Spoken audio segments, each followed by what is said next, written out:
Storybox Audio.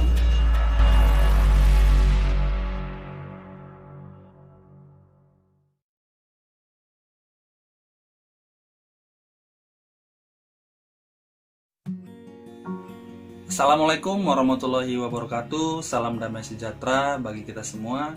Shalom, Om Swastiastu, Namo Buddhaya, salam kebajikan. Kembali bersama saya Immanuel Tobing. Kami dari kelompok 4 akan kembali mempresentasikan tentang siklus pendapatan. Di mana di sini nanti akan disampaikan oleh Nindi Elisa, Devi Kania, Effendi Yusuf, Vira Nurza, dan Haspahani, Widya Astuti, dan saya Immanuel Tobing. Kami dari kelompok 4 akan mempresentasikan tentang siklus pendapatan yang akan disampaikan oleh saya sendiri.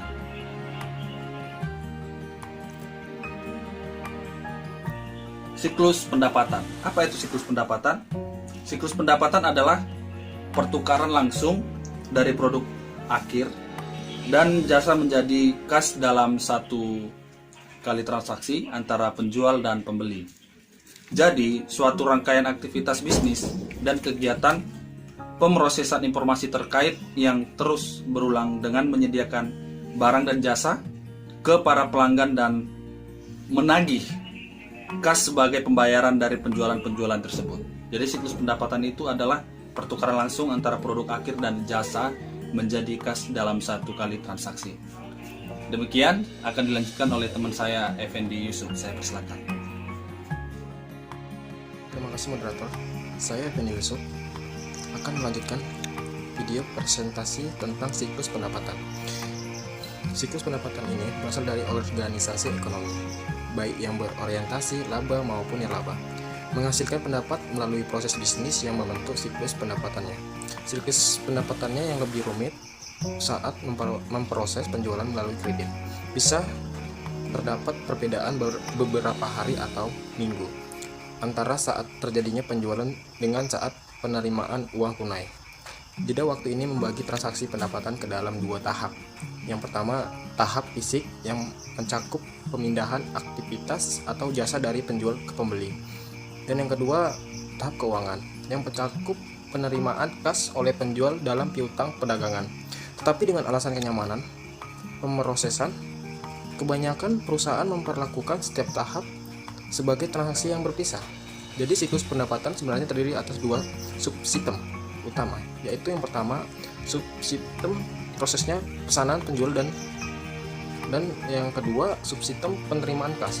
Tujuannya yaitu untuk menyediakan produksi yang tepat pada lokasi pasar yang tepat, dilakukan pada waktu yang tepat, harga yang tepat, atau the right products in the right place at the right time or for the right price. Baik, tujuan siklus pendapatan ada 8. Yang pertama, mencatat order penjualan dengan cepat dan akurat. Yang kedua, memeriksa kelayakan kredit pelanggan. Yang ketiga, mengirimkan produk atau jasa sesuai hari yang ditentukan. Yang keempat, melakukan penagihan dengan tepat waktu dan akurat. Yang kelima, mencatat dan mengklasifikasikan penerimaan kas dengan cepat dan akurat. Yang keenam, posting penjualan dan penerimaan kas pada buku pembantu piutang yang sesuai. Yang ketujuh, mengamankan produk sampai barang yang dikirim. Yang kedelapan, mengamankan kas sampai didepositokan. Assalamualaikum warahmatullahi wabarakatuh. Baik, saya akan melanjutkan slide selanjutnya, yaitu contoh kasus 1. Siklus pendapatan PT XYZ dimulai ketika pelanggan mengirimi pesan ke pegawai bagian penjualan melalui telepon atau fax. Pegawai ini akan memasukkan pesanan pelanggan ke format standar sales order pada terminal komputer. Dihasilkan 6 dokumen, yaitu 3 lembar sales order, 1 lembar stock release, 1 lembar shipping notice, dan 1 lembar packing slip.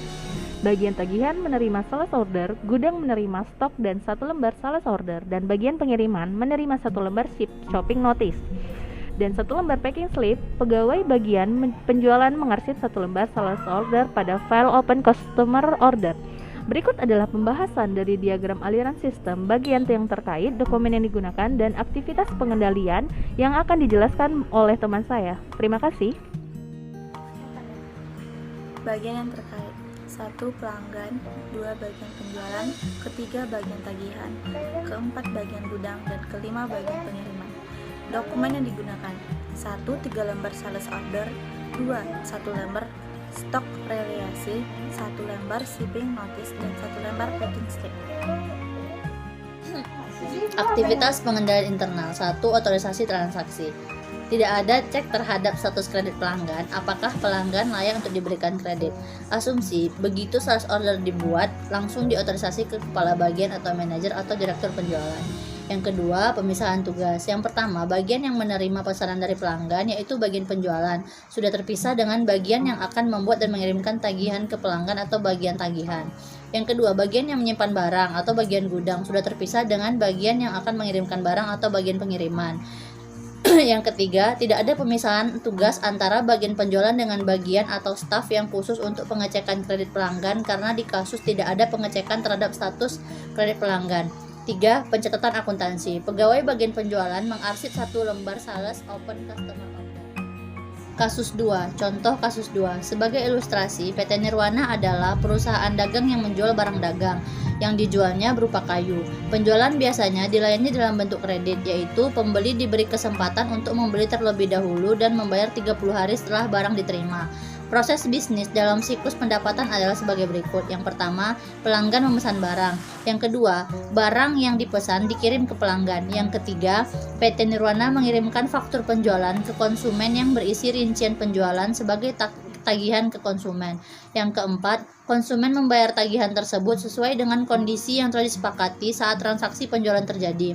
Pembahasan. Berikut adalah pembahasan dari diagram aliran sistem, bagian yang terkait, dokumen yang digunakan, dan aktivitas pengendalian. Diagram aliran sistem, siklus pendapatan kasus 2 PT Nirwana. Pelanggan, mulai memesan barang, kemudian dari gudang dan pengiriman diproses dan dikirim ke pelanggan.